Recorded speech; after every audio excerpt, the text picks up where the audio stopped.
आप सभी को मेरा नमस्कार। यह उपन्यास आपके नेट सेट के लिए बहुत ही उपयोगी है, तो चलिए हम इसे प्रारंभ करते हैं। श्वास मध्यश्वर स्वस्तिकाधार दुर्ग था। लोरिक देव का राजभवन वेंद्र स्थल पर था। हम लोगों के ठहरने की जो स्थान दिया गया था, ये पूर्वी तोरण से बिल्कुल सटा हुआ था। नहा से परिणा तक कुंपृष्ठ की भांति उन्नतोदर राजमार्ग था, जो ग्रागे चलकर दाहिनी और बकाकार होकर घूम गया था। राजमार्ग के दानों और समृद्ध नागरिकों के बड़े बड़े शौचिये। रात को इन मकानों के वातायनों से दोपालोक को क्षीण रश्मियां दी दिखाई पड़ती थी। सारा मार्ग विशाल अजगर की माती निसाबाज पट्टा दिखाई देता था। भट्टिनी के हाथ पा प्रसाद अनकर मैं बादर आया और एक छोटी सी स्थंडल पीठिका पर बैठकर पूर्व की ओर जाने वाले इस राजमार्ग को देखने लगा। आकारा एक विकच कमल सरोवर की भांति लग रहा था। रात के सन्नाटे में ये छोटा सा दुर्ग नगर बहुत मनोहर जान पड़ता था। मेरे मन में भर्युशर्मा के पंप की स्मृति वैसी ही बनी हुई थी। यद्यपि भंकिनों के प्रसन्न मुख से मैं थी आश्वस्त हो गया था, पर मेरा कर्तव्य भार इल्का नहीं हुआ था। मुझे ऐसा लग रहा था कि निपुणिका इस विषय में मेरी सहायता कर सकती है। निपुष्टिका से मैं खुलकर बातें कर सकता है। मट्टिनी के सामने मुझमें एक प्रकार की मौदनकारी जड़िमा आ जाती है। मैं सोच रहा था कि प्रातःकाल इस विषय में न्यूनिया से परामर्श करूंगा। वह नहिनी की अच्छी तरह पहचानती है। मैं अब भी उन्हें पहचान नहीं पाया है। धारे धीरे पूर्व गगन मंच पर चंद्रमा का अभ्युदय हुआ। सारा भुवन मंडल पहले सिंदूर राग से लाल हो उठा और फिर मानो धवल चंदन रस की धारा से आज्ञावित हो गया। भवन वल्मियों के पाराबतों में क्षण भर के लिए चंचलता था। उनके भस्म के समान कबर पदा रह रहकर फड़फड़ा उठने लगे और उन्हीं से मानो अंधकार झाड़ दिया जाने लगा।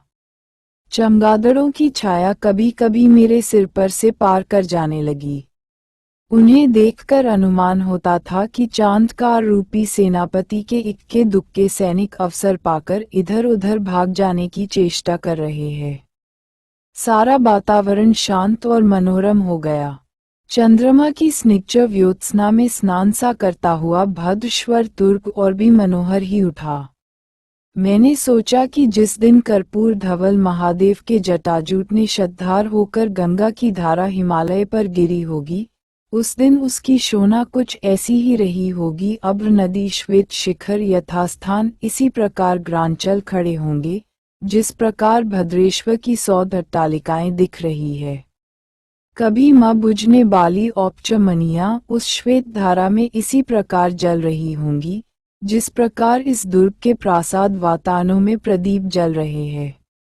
मेला को घेर कर संचरण करने वाले मेषलत उसी प्रकार सिमट गए होगे, जिस प्रकार इन दुर्गंधमयों को तिरस्करणिया पर्दे सिमट गई है और दरी गुहाओं में शयन करने वाली सिद्ध सिद्धुएं मंदाकिनी के निर्भर सीकरों से सिका वायु को उसी प्रकार अलस विलसित से उपभोग कर रही होंगी, जिस प्रकार इस दुर्ग की सुंदरियां आत के मधुर मंदिर शीतल वायु का उपभोग कर रही है।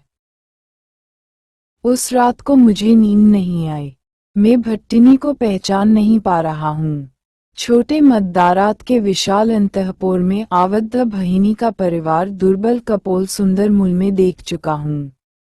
चंडीमंडप में कुमार कृष्णावर्धन का आश्रय लेने से स्पष्ट इनकार करने के बाद बाणविद्ध मृग के समान उनकी करुण मुलच्छवि में मुलाने पर भी नहीं भूल सका है। गंगा की मनोहर धारा पर अपने अपहरणा का वृतांत कहती हुई निराश सिद्धनी के समान उनकी कुसलिम वर्षी आंखें मेरे मानस पटल पर बिध हो गई है और अंतिम बार संज्ञा की धारा से शिथिल श्रांत विनिर्गता उनकी यह मनोदर शोना मेरे मानस पटल पर अंकित हो गई है, जो बराह दंत पर समासीन धास्त धरित्री को धैर्य और गांभीर्य में पराभूत कर रही थी। परंतु आज मैं भांडुनी को जिस रूप में देख चुका हूँ, वह रूप उन सब से मिश्र है। मैं इन सब रूपों में कोई एक सूच सांजना चाहता है, पर पा नहीं रहा है। कुछ दिनों से मुझे ऐसा लग रहा है कि मेरी बुद्धि लुप्त हो गई है, कि आराक्ति शिथिल हो गई है, बार बार खुल गई है। मैं संसार को विषमताओं का देख चुका हूँ, इस दुनिया का अवोध ब्राह्मण बधू नहीं है। मद्यपि मेरे कर्तव्य अकर्तव्य की कसौटी वही नहीं है, जो सारी दुनिया को मान्य है, पर मैं लीक मर्यादा से अनभिज्ञ नहीं है। फिर भी इधर मेरा चित्त जड़ होता जा रहा है, बुद्धि मुग्ध होती जा रही है और मस्तिष्क भोथा हो रहा है। आस्व वह कौन सा अंतःविकार है, जी मेरे चित्त की जड़ बना रहा है और मेरी बुद्धि की मोदग्रस्त बना रहा है। मेरे लिए इसका उत्तर पाना कठिन हो रहा है। आज मैं स्वयं अपनी समस्या हो रहा है। एक धत स्पष्ट है, नहिनी और निपुणिका के साथ रहने से मेरे अंदर परिवर्तन आया है। मैं कहने को तो उनकी रक्षा के लिए साथ हैं, पर हो गया है परम आश्रित। इस अवस्था से मुक्ति मिलनी चाहिए। आज से अधिक प्राचीन में कभी नहीं था, परंतु भट्टिनी को अपली छोड़कर मैं जा भी कैसे सकता है। विषम समस्या है। मेरा रोम रोम कदम केसर की भांति उद्यम होकर इस प्रविष्टता का स्वागत करता जान पड़ता है। मेरा सारा हृदय द्वैत नवनीत के समान इसके सामने डरक पड़ने को आतुर हो रहा है और भीतर से एक तीव्र अभिलाषा युद्ध कोकद के समान अपना आदरगा तोड़कर फूट पड़ना चाहती है। मुझे क्या हो गया है? और यह भी आश्चर्य की बात है कि मेरे चित्त में पड इंद्र उस समय उठा है, जब उसे उठना ही नहीं चाहिए। मैंने आज भट्टिनी का स्वयमान मुख देखा है। अधरों पर लीला तरंगित हो रही थी, कपोल पाली विभ्रम योनियों से दुल हो उठी थी, श्वेत पुंडरीक के समान विशाल नयनों में लालिमा खेल रही थी। कांति की लहरों से सारी अनयष्टि आच्छादित था, मानो मुका उदा की स्रोतस्विनी ही लहरा रही हो। ये तो मेरे लिए कृतकृत्य होने का असर है। आत्ती मेरा नाग जीवन ही सार्थक जान पड़ना चाहिए था, परंतु मैं बात ही इतना इतबुद्धि क्यों हो गया है? सचमुच मुझे हो क्या गया? मुझे एक एक करके सारी बातें याद आने लगीं। आज भाईनी ने जो कुछ करा है, उसका क्या अर्थ है? वे 1000 बार बालिकाओं की भांति एक बालिका है, तो इससे क्या हुआ? वे दाढ़ मांस की नारी है न होती, तो बागा मह आज इस पवित्र देव प्रतिमा के सामने अपने आप को निःशेष माव से उंडेल देने में अपनी सार्थकता क्यों मानता है? संसार ने इस हाड़ मांस के देव मंदिर की पूजा नहीं की। यह वैराग्य और शक्ति मद की बालू की दीवार खड़ी करता रहा। उसे अपने परम आराध्य का पता नहीं लगा। लेकिन इन सद बातों में क्या रखा है? मैं बहुत देर चुका है। शोना और कांति को विश्वम और विचद्वैती पर बिकते देखकर मैं जिस दिन प्रथम बार विचलित हुआ था, उस दिन की बात याद आती है, तो मेरी संपूर्ण सत्ता विद्रोह कर उठती है। माधुर्य और लावण्य की अपेक्षा हेला और विवियोग का सम्मान दैनंदिन घटना है, मैं ये सब जानता है। परंतु मैं ये भी जानता हूँ कि इन सारे आपाततः परस्पर विरोधी दिखने वाले आचरणों में एक सामरस्य है, निरंतर परिवर्तमान बाह्य आचरणों के भीतर एक परम मंगलमय देवता कामत है। उस देवता को नहीं देंसने वाले ही यौवन को मत्त गजराज कड़ा करते हैं, अनुरान को मानस अंधकार यताया करते हैं, सहज भाव को किमलोला का नाम दिया करते हैं। माधवी लता को घेर कर जन मधुकर अंडी गुजार करती रहती है, तो मैं स्यही पुथियों के भीतर सौरभ के रूप में सब उस महादेवता को देख पाता है। नदी जब उन्मत्त वेग से अपने सर्वविश्व को दोनों द्वातों लुराते हुए समुद्र की ओर दौड़ती रहती है, तो उस महारागमय देवता का मुझे साक्षात्कार होता है। मेत के श्यामल मेदुर बग्यश्मल में क्षण भर के लिए जब विभ्रमवती वियत चमककर छिप जाती है, ती उस समय भी मैं उस व्याकुल वेदना के देवता को देखना नहीं भूतरता। अचानक पंछे से नहिनी की आपाड़ आई, भट्ट दुर्बल शरीर लेकर रात भर बाहर बैठना तो उचित नहीं है। मैंने प्रथम मेष गजन सुनने बाले मूक शिशु की भांति चीख कर पीछे देन्य मट्टिनी ही थी, श्रागुल आच्छादित नील आवरण में से उनका मनोहर मुख सीगुना रमणीय दिखाई दे रहा था। मानी क्योलना रूप घनल मंदाकिनी धारा में बहते हुए शैवाल गाज में उलझा हुआ प्रफुल्ल कमल हो, क्षीर सागर में समतृण करती हुई नीलस्ना पद्मा हो, कैलारा पर्यंत पर सिली हुई सपुष्या दमनकर्याष्ट हो, नीलमेष मंडल में आपाड़ आए भट्ट दुर्बल शरीर लेकर रात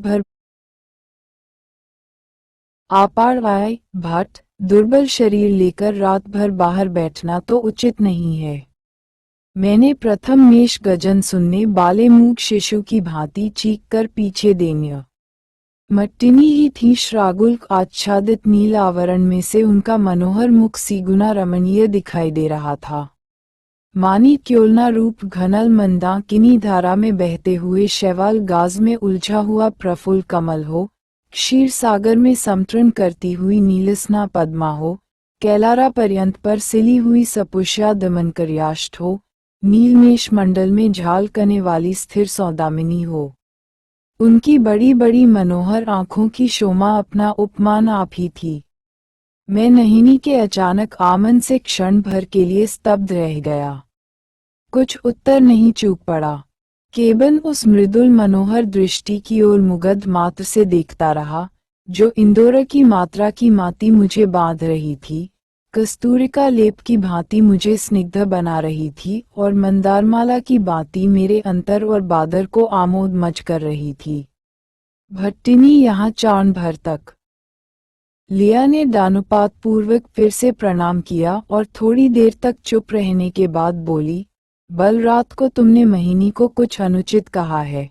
भट्ट में रान रह गया। मैं मध्विनी को अनुचित कह सकता है। निपुणका ने मुझे अधिक सोचने का अवसर नहीं दिया। मेरा कुतूहल और भी बढ़ाती हुई बोली, मैं क्या नहीं जानती कि तुम जानबूझकर कभी अनुचित बात नहीं कह सकते। देखी भट्ट, तुम नहीं जानते कि तुमने मेरे इस पाप पंकिल शरीर में कैसा प्रफुल्ल शतदल खिला रखा है। तुम मेरे देवता हो, मैं तुम्हारा नाम जपने वाली अधम नारी हूँ। ऐसा कलुष मानस लेकर भी जो की रही हूँ, सो केवल इसलिए कि तुमने जीने योग्य समझा है। सूर्य पश्चिम दिग विभाग में उदय हो सकता है, पर तुम मांडूनी को कोई अनुचित बात नहीं कह सकते, यह मैं जानती है। फिर भी कोई ऐसी बात जरूर हुई है, जिससे भट्टिनी का चिश्च उत्क्षिप्त हो गया है। रात में वे रोती रही है। उनकी अणी सूज गई है। उनका मुख मंडल उगती है। वे अपने आप में नहीं है। मुझे का हो रही है कि उन्हें तीव्र स्वर हो गया है। तुम यदि उनके उच्छृष्ट शोण अधरों को देखो, तो अवश्य रो पड़ोगे। क्या बात हुई है? भट्ट निपुगिका की बात सुनकर मैं इतप्रभ हो गया। ऐसा लगा कि मेरा सारा अंतरतार शरतकालीन केतक पुष्प की तरह विवर्ण हो गया है। मैं उन्मत्त की भांति बोल उठा, निथेनिया, अधिक भय। तू नहीं समझ सकती कि मेरे ऊपर तू कैसा यत्र प्रद्दार कर रही है। निपुणिका अवाक होकर मेरी ओर देर तक ताकती रही। मैंने चोरे धीरे रात की सारी कहानी उसे सुना दी। निपुणिका के शीर्ण बेहरे पर आनंद की ज्योति दमक उठी। उसका श्वेत मुख मरायल कर्पूर गुटिका की भांति जल उठा। उसकी भैंसी आंखों से इस प्रकार दिव्य ज्योति प्रकट होने लगी, जैसे विवरद्वार की नागमणि हो। क्षण भर तक निस्वंद मार से बैठी रही, मानी नाना दिशात्रों से बाय लहरियों से टकराकर वह गतिहीन हो गई हो। फिर उसने मेरी खोर सांस उठाई। मोतियों भरे शुक्ति पडल की मोती, तुहिन बिंदु ते पूर्ण पद्म पलाश की भांति, शिशिर सिक्त पारिजात पुण्य की नौती, अधस्फुट मिंदुवार लता की भांति वे अश्रभरी अर्थचित को करुण रस में प्लावित कर रही थीं, सहानुभूति की वर्षों से सोच रही थी, अनुकंपा की धारा से घौत कर रही थीं। निपुणिका देर तक भूली सी, भ्रमी सी, खोई सी ताकती रही और फिर एकाएक भूमि तन में करतल रखकर प्रणाम करके बोली, मैं समझ गई न, मेरा अपराध क्षमा करो। तुम मेरा दोष नहीं समझ सकोगे, परंतु अपना दोष तुम्हें समझना चाहिए। मैं अपनी बात के लिए लामबत होने योग्य भी न है। न्यूनिया की बात छोड़ो, ये 72 बाट का गनी पी चुकी है। बहनले बुरे की पहचानती है, अपने पहचानने की शक्ति पर भरोसा रखती है, अपने कलुप मानस के विकारों को दूसरे पर आरोप कर सकती है, पर महीनों बालिका है। उगई सिंगार की बढ़ता का लेश मात्र भी ज्ञान नहीं है। वे तुम्हें समझ नहीं सकती। चिकुमय पुरुप में पीरूप ही ना बाहिए। तुमसे मैं पूछती हूँ कि हमने बहिनी से कमी पूछा क्यों नहीं कि वे गंगा में क्यों कूद पड़ी। तुमने कल उनके अस्वाभाविक तारतम्य पर उन्हें कम के डांट क्यों नहीं दिया है। निपु गिएका कि इन सारी बातों का कोई अर्थ मैं आज तक नहीं समझ सका हूँ, पर मुझे अपनी स्थिति समझा देने में इन शब्दों ने आश्चर्यजनक कार्य किया। मेषयुक्त आकाश की भांति, कुंजटिका विरहित दिग्मंडल की भांति और शैवालुद्दीन सरोवर की भांति मेरा चित्त प्रसन्न हो गया। मैंने निपुचिका को साधुसद देते हुए कहा, निडमिया, मैं नहिनी का सेवक होकर गौरवान्वित हुआ हूँ। अभिनाशक होने की योग्यता मुझ में नहीं है। मैं उनको उनके पिता के पहुंचाकर छुट्टी लूंगा। मैं अधिक मोहग्रस्त होना पसंद नहीं करता। तू महिमी से कह दे कि बागा भट्ट महान भविष्य का निमित्त बनने का संकल्प कर चुका है। वह कल ही स्थावीश्वर को रवाना हो जाएगा। निपुणिका चली गई। यह इस प्रकार उदास था, मानलान की आशा से व्यापार करने वाला बगिक मूल भी गंवा चुका हो। मैं देर तक अपने आसन पर बैठा रहा। धारे धीरे सूर्य उछी उठे। अजगर के फुटकार के समान पश्चिमी वायु सो सो करता हुई दिक्चक्रवाल को डब करने लगी। आतप के मारे कुबलास चाय क्षगा पर रंग बदलने लगे। चटक दंपति अलस भाग से हमें द्वीप में लगे। बंसारिकाएं नाना यचन भंगियों से अपनी परिताप कथा करने लगीं और गुर पैनुओं के रोमंथनंध्यस जबट्टी में भी आलस्य का आविर्भाव हुआ। मैं दोष काल तक निनिमेष सा स्विस्तिकाकार राजमार्ग के एक पाहु को और एकटक देखता रहा। इसी समय विग्रहदेमों ने आकर प्रणाम किया और कुमार कृष्णवर्धन के भेजे हुए दूत से मेरा परिचय कराया। मेरे आश्चर्य की उस समय कोई सीमा न रही जब दूत ने बताया कि कुमार ने मुझसे अनुरोध किया है कि मैं महाराजाधिराज हर्षदेव से बैर त्याग करूं और उनसे मिलूं। स्यायवीश्वर जाना तय हो गया। मैंने अंतिम पार नहिनी से विदा लेने का निश्चय किया। उस समय भगवान मरीचिमिली अस्त हो चुके थे। पश्चिम समुद्र के तीर से प्रवाल लता की भांति संध्याराग उदित हो गया था। विराट सूर्यमंडल के पश्चिमी समुद्र में पतित होने से जो डीटें उछल पड़ी थीं, वे ही नक्षत्री के रूप में मानो आकाश मंडल में सट गई थी और शायद उसी समुद्र से उत्थित जलघार ने बाद में निकटवर्ती पांचचमी तट की लालिमा की थी बाला था। भट्टिनी स्नान करके पूजा वेदी पर बैठी थीं। कुछ क्षण तक मैं बाहर खड़ा प्रतीक्षा करता रहा। आज भट्टिनी ने भगवान की स्तुति बड़े कया कर्ड से गाई। आकाश लाख लाख नक्षत्र नयनों को विस्फारित बरके आश्चर्य के साथ उस मोहक गान को सुन रहा था। पूजा समाप्त हुई। परिक्रमा करके भट्टिनी ने अदृश्य मराद देवता को प्रणाम किया। उनके अंग प्रत्यंग से भक्ति की शीतल स्निग्ध लहरियां उग्रेल हो उठीं। इसके कौतुकमन्यत्र को दोगा विदीर्ण करके उनकी अंगेष्टि की लावण्य प्रणाम बाहर निर्गत होने लगी, मानी अदृश्य सौभाग्य बंद्रमा की सूचना मात्र से शोमा के समुद्र में ज्वार आ गया हो। कुछ देर तक भट्टिनी आविष्टमी, अभिभूत सी, चूर्ण उद्धान सी जानुपात पूर्वक खड़ी रही। फिर धीरे धीरे उठी। मुझे द्वार पर खड़ा देखकर मेरी ओर गिरीं। उनकी चालों में अस्वाभाविक गुरुता भी। पलकों के मुझते देर नहीं लगी। एक आसन की ओर इशारा करके वे बैठ गई। मैं भी बैठ गया। देर तक भट्टिनी के मुख से कोई बात नहीं निकली। मैं भी अपना वक्तव्य कहने का कोई सूत्र नहीं खोज सका। फिर मांडूनी के तरुण कातर स्वर में कहा, निपुगिका ने कुछ अनुचित कहा हो तो मन में न लाना। वह मुझे अपने प्राणों से भी अधिक प्यार करती है। तुम्हारे ऊपर उसको तो अपार श्रद्धा है, उसका प्रमाण मिल ही चुका है। कई दिनों से उसका मन स्थिर नहीं मालूम हो रहा है। जान पड़ता है तांत्रिक अनिचार के कारण उसमें कुछ विकार आ गया है। मैं श्वाज दिन भर उसके बारे में सोचती रही है। महामाया जाते समय कर गई थी कि वैशाली पूर्णिमा की वे स्थानीश्वर पहुंच गई रहेंगी। वहीं अवधूत भी मिलेंगे। यदि निपुचिका में कोई विकार दिले तो भट्ट की यहाँ जरूर भेज देना। कल चले नाश्री तो कैसा हो? मैं आश्चर्य से मोहिनी की ओर देखने लगा। भट्टिनी ने जो आदेश दिया है वह निपुणिका की सलाह और कुमार कुंभा के संदेश के साथ इस प्रकार मिल रहा था कि मैं इतबुद्धि हो रहा। ये कैसा विचित्र संयोग है। और निपुणिका क्या पागल हो गई है? प्रातःकाल उसका आना, असंगत बातें करना, क्या उन्माद था। महीनों ने अधिक सोचने का अवसर नहीं दिया। बिना रुके ही बोलती गई, लोरिकदेय की रानी ने अंतःपुर में हम दोनों के लिए स्थान कर देना चाहा था, पर मैं निपुणिका की अवस्था देखकर यहाँ रहना पसंद नहीं करती। उन्होंने यहीं उचित व्यवस्था कर देने की आशा दिलाई है। विग्रह वर्मा को कह देना कि वे यहीं रहें। उनके रहते चिंता की कोई बात नहीं है। महावराह पर भरोसा रखो। कल चले जाओ। मैंने चुपचाप सिर झुकाकर आताशिरोधार्य की, परंतु हृदय पर जैसे कहीं से अचानक शस्यपात हुआ। नहिनी को छोड़कर आना पड़ेगा। मैं जो समझ रहा था कि मेरा मन मोहमुख हो गया है, वह भ्रम था।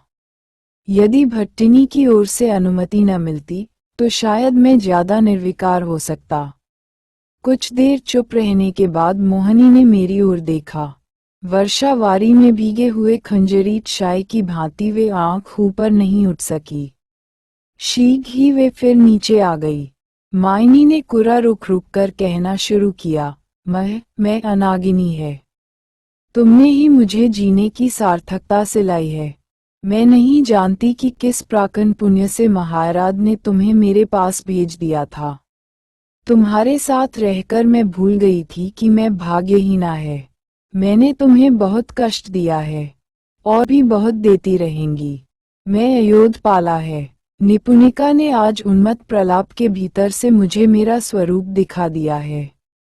कौन जाने, उसका कहना ठीक हो कि मैं तुम्हें गंगा में डुबाने के लिए स्वयं गंगा में कूद पड़ी थी। मैं नहीं कह सकता। मुझे क्षमा भर के लिए ऐसा मालूम हुआ था कि मौखारियों के उस निशून मतदारात्र ने मुझे फिर से कैद करना चाहा था। जब विग्रध वर्मा तुमसे बता रहा था कि यह मौखरी है, तभी मुझे संदेह हुआ था। निर्बुद्धि बालिका को ताम करना न निपुएका कर रही थी कि यदि भट्ट न होते ती तुम गंगा में कभी न कूदती। आज मैं सन बातें विचार कर देखती हूँ तो मुझे ऐसा लगता है कि मेरे मन के किसी अज्ञात कोने में ये भावना जरूर थी कि तुम मुझे बने नहीं दोगे, तुम मुझे बचाओगे।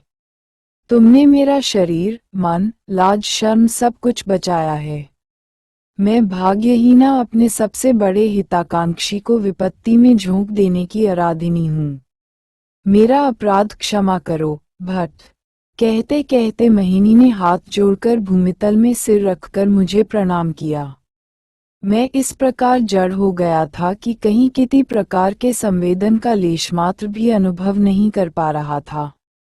इतना बड़ा व्यापार मेरी आंखों के सामने देखते देखते हो गया और मैं इत्संच निश्चेष्ट बैठ रहा।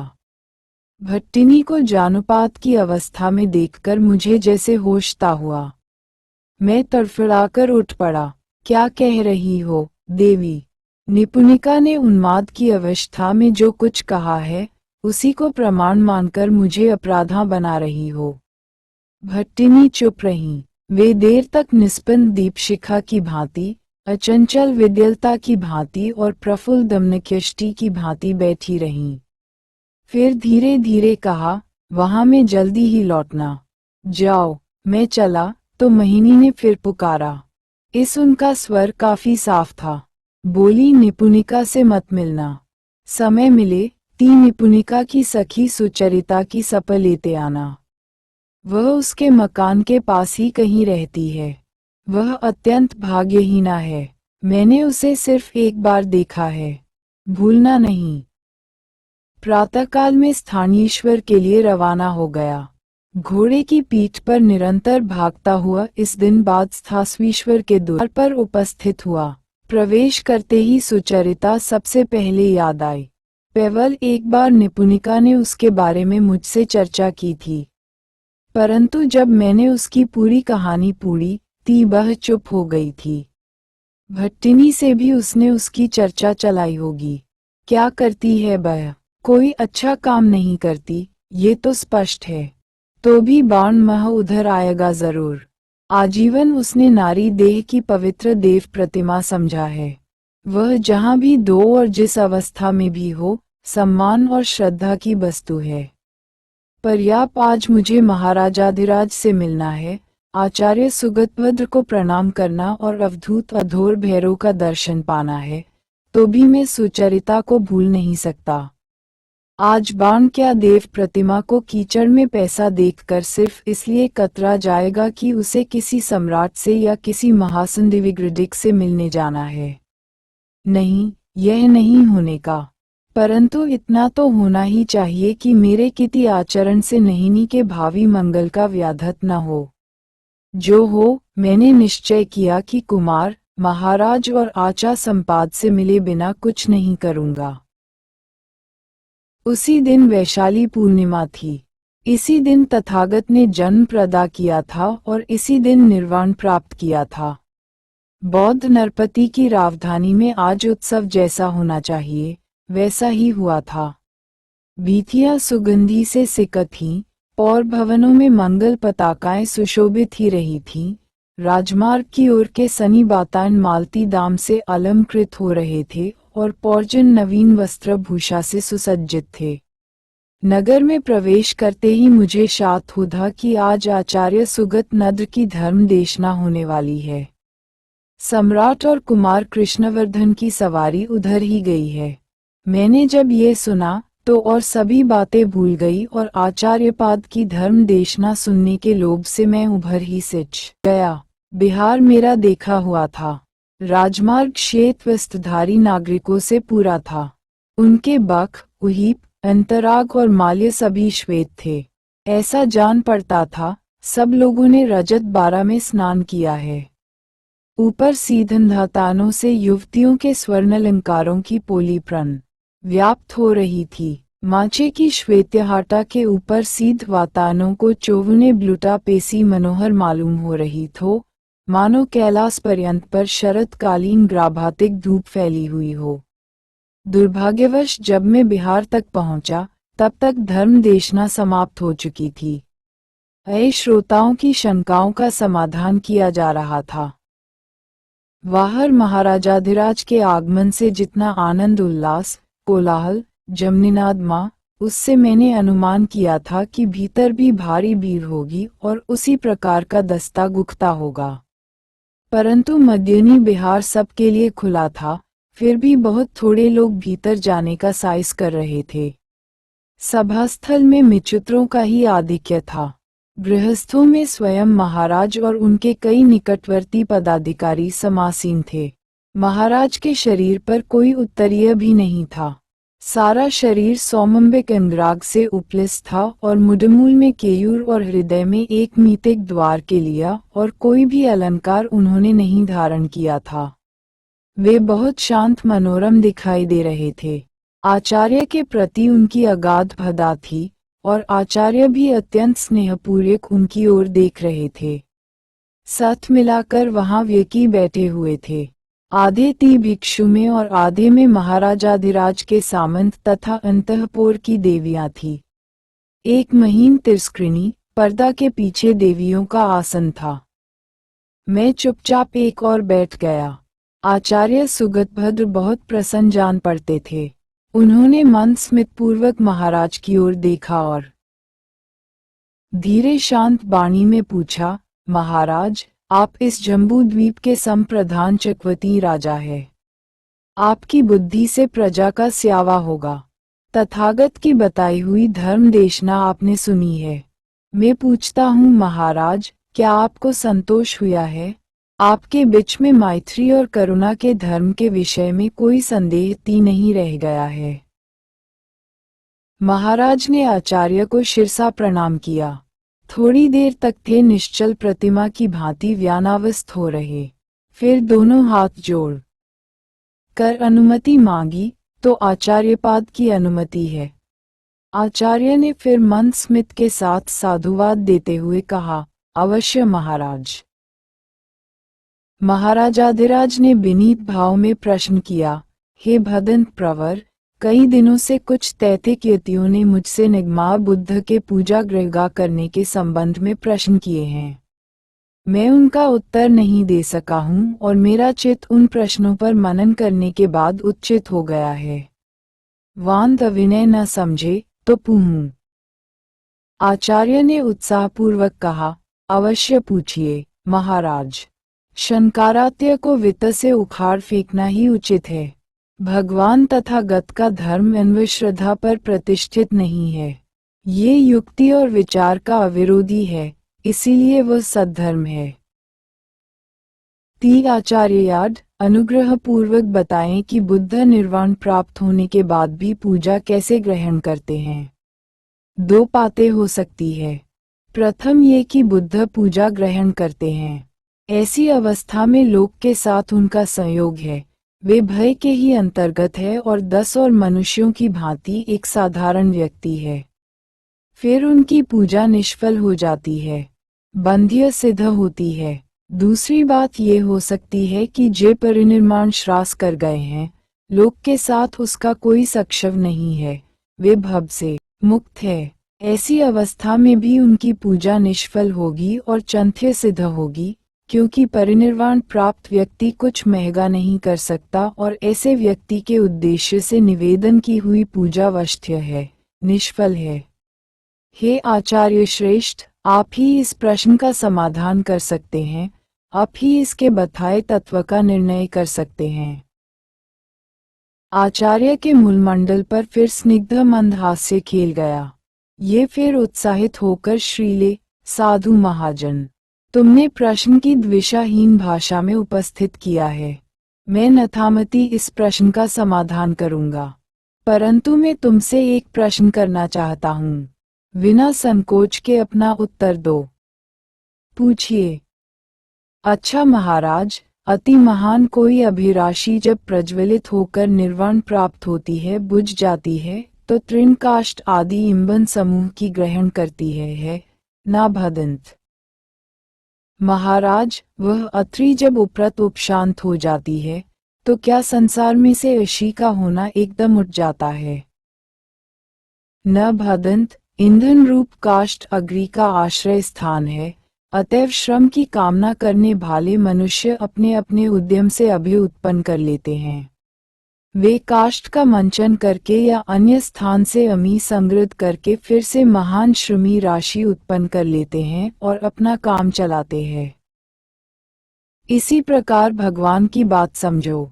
महाराज, जिस प्रकार महान अमी राशि प्रज्वलित हुई थी, भगवान भी उसी प्रकार 10 सहस्त्र संसार के ऊपर बुद्धि द्वारा प्रज्ञानलत हुए थे।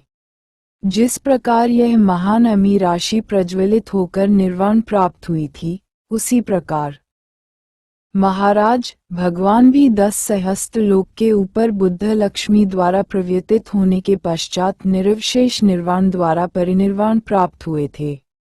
महाराज, जिस प्रकार निर्वाण प्रास अमी तुरा काष्ठ आदि ईंधनों को नहीं ग्रहण करतो, उसी प्रकार लोक हितकारी भगवान भी कुछ परिग्रहण नहीं करते।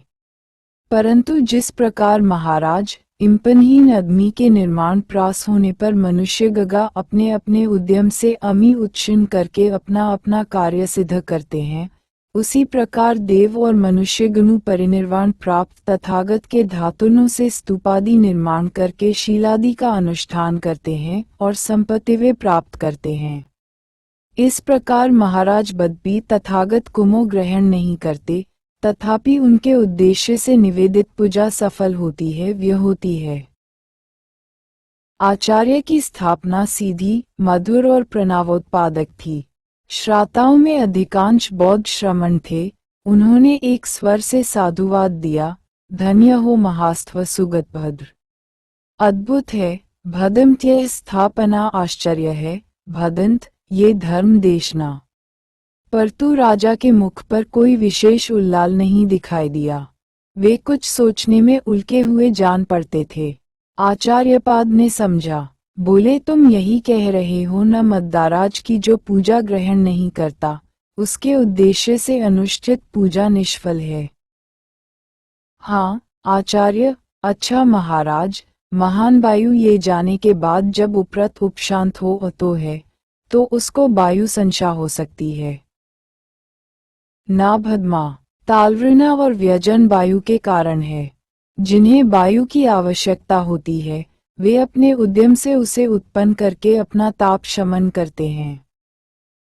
वैसे ही महाराज शास्ता बुद्ध 10 सद्दल लोकों पर मृदु वायु के समान मैत्री रूप में बहते रहे। जिस प्रकार प्रचंड वायु बह जाने के बाद उपरत और शांत हो जाती है, वैसे ही महाराज भगवान भी निर्वाण को प्राप्त हो गए। जिस प्रकार महाराज तापग्रस्त प्राणी व्यजन के सहारे वायु को फिर से ले आकर अपना ताप शमन करते हैं, उसी प्रकार महाराज देवता और मनुष्य नगवान के शरीर धातु की सहायता से शीलादि का अनुष्ठान करके अपना भय जाप दूर करते हैं। इस प्रकार महाराज यद्यपि तथागत कुछ भी ग्रहण नहीं करते, तथापि उनके उद्देश्य में निवेदित पूजा संपन्नती है, अबंध्य होती। साधु मदंत, आश्चर्य है आपकी स्थापना, अद्भुत है आपका प्रतिपादन, विस्मयजनक है आपकी तर्कयुक्ति। मेरा समाधान हो गया। परंतु आचार्य, तथागत क्या संबंध थे?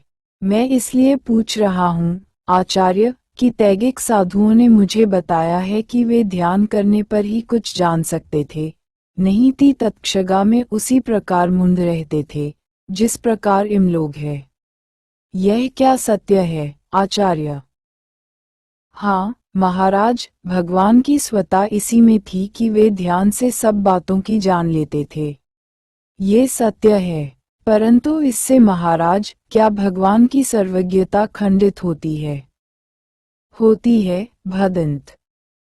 महाराज, मैं एक प्रश्न पूछूं, सोचकर उत्तर दीजिए।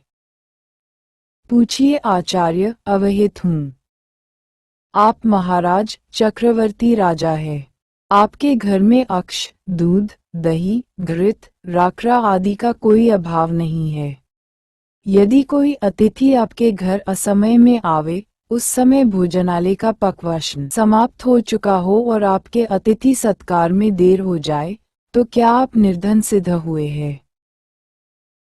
नहीं भदंत, समय वे समय बकप्ती के मोनागार में भी अन्न नहीं रहता, परंतु इसीलिए यह निर्धन नहीं कहा जा सकता।